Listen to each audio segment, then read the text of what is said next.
स्वागत है इस खास चर्चा में। आज हम डारियोस फोरॉक्स के विचारों को समझने की कोशिश कर रहे हैं। जी, जिनका फोकस इसी बात पर है कि जो असल में जरूरी है उस पर ध्यान कैसे टिकाए रखें। हाँ, ये चर्चा उनके काम फोकस ऑन व्हाट मैटर्स के हिंदी सारांश पर ही आधारित है। बिल्कुल। अक्सर ये महसूस होता है ना कि दिन तो पूरा निकल गया, व्यस्त भी बहुत रहे, लेकिन शाम को लगता है कि कुछ ठोस हासिल नहीं हुआ। हाँ एग्जैक्टली। फोरॉक्स इसी प्रॉब्लम का हल सुझाते हैं।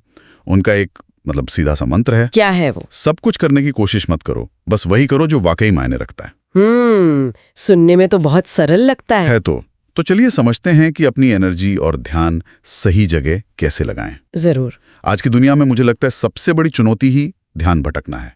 सोशल मीडिया है, फालतू की खबरें हैं, लोगों की राय। बिल्कुल। लेखक यही कहते हैं कि हर बार जब हम यूं ही व्हाट्सएप या इंस्टाग्राम खोल लेते हैं ना, हाँ, तो हम अपने फोकस की कीमत चुका रहे होते हैं। सही बात है। और यही छोटी छोटी आदतें हमारी असली तरक्की रोक देती हैं। इसी का एक समाधान बताते हैं, डिजिटल मिनिमलिज्म। अच्छा, ये क्या है?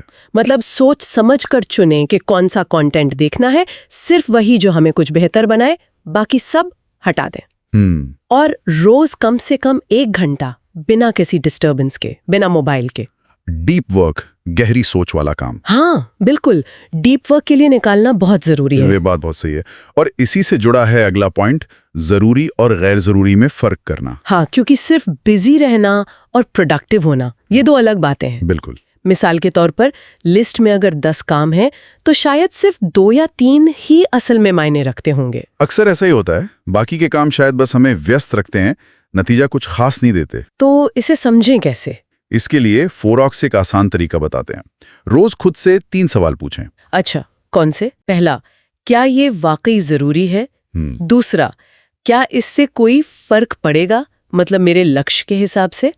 और तीसरा, क्या ये काम किसी और को सौंपा जा सकता है? तो ये तो बहुत प्रैक्टिकल है, एक तरह से फिल्टर लग जाता है। बिल्कुल, इससे प्राथमिकताएं साफ हो जाती हैं। मुझे फोरॉक्स की ये बात भी बहुत अच्छी लगी कि फोकस कोई जन्म से मिली हुई चीज नहीं है। हाँ, वो कहते हैं कि ये एक स्किल है, जैसे मसल होती है ना। हाँ, जिम जाके जैसे बॉडी बनाते हैं। बिल्कुल, वैसे ही फोकस को भी अभ्यास से मजबूत किया जा सकता है, और इसीलिए मल्टीटास्किंग से बचना चाहिए। हाँ, क्योंकि लगता है कि ज्यादा काम हो रहा है पर दिमाग बुरी तरह थक जाता है। हाँ। और किसी भी काम में वो गहराई नहीं आ पाती, एक समय पर एक ही काम पूरी लगन से। हाँ, और अभ्यास के लिए पोमोडोरो तकनीक जैसी चीजें अपना सकते हैं। वो 25 मिनट काम, 5 मिनट ब्रेक वाली। जी, और एक और छोटी सी आदत, जब कोई जरूरी काम कर रहे हो तो फोन को साइलेंट या एयरप्लेन मोड पर डाल दे। ये छोटी छोटी रुकावटें ही तो सारा ध्यान खींच लेती हैं। बिल्कुल।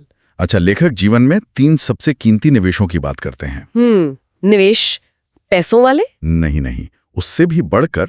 पहला है स्वास्थ्य, तन और मन दोनों का। ठीक है। दूसरा है रिश्ते, पर सिर्फ वो जो आपको मानसिक ऊर्जा दें, ना कि छीने। ये जरूरी है। और तीसरा है ज्ञान, मतलब हमेशा कुछ ना कुछ सीखते रहना। सही।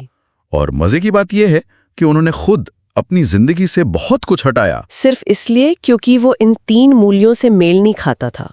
एग्जैक्टली। ये बहुत पावरफुल तरीका है सोचने का। मतलब अगर कोई चीज सेहत, जरूरी रिश्तों या सीखने में रुकावट डाल रही है, तो शायद वो आपके समय और ऊर्जा के लायक नहीं है। हाँ, चाहे वो कितनी भी आकर्षक क्यों ना लगे। और इसे करने के लिए छोटे कदम उठा सकते हैं।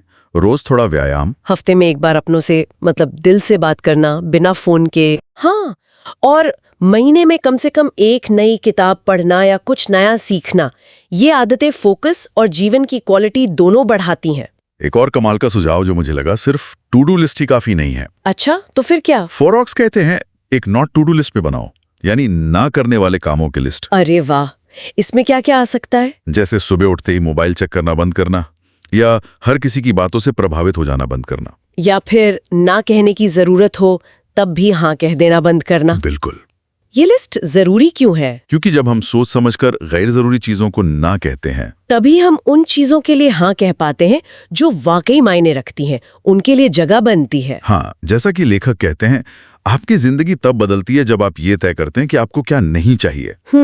ये स्पष्टता ही शायद असली फोकस लाती है। तो सार ये निकलता है कि कम काम करके भी ज्यादा पाया जा सकता है, अगर हम सही चीजों पर ध्यान देना सीख जाएं। हाँ, हर चीज में थोड़ा थोड़ा करने के बजाय कुछ चुनी हुई चीजों में गहराई लाना जरूरी है। बिल्कुल। और जाते जाते सबके लिए एक सवाल छोड़ जाते हैं सोचने को। हाँ। आज के इस भागदौड़ भरी दुनिया में वो कौन सी एक चीज है, कोई आदत हो, कोई काम या कोई सोच, जिसे ना कहने से किसी की जिंदगी में सबसे बड़ा सकारात्मक बदलाव आ सकता है? सोचने वाली बात है। शायद इसका जवाब ढूंढने में ही फोकस का पहला कदम छिपा हो।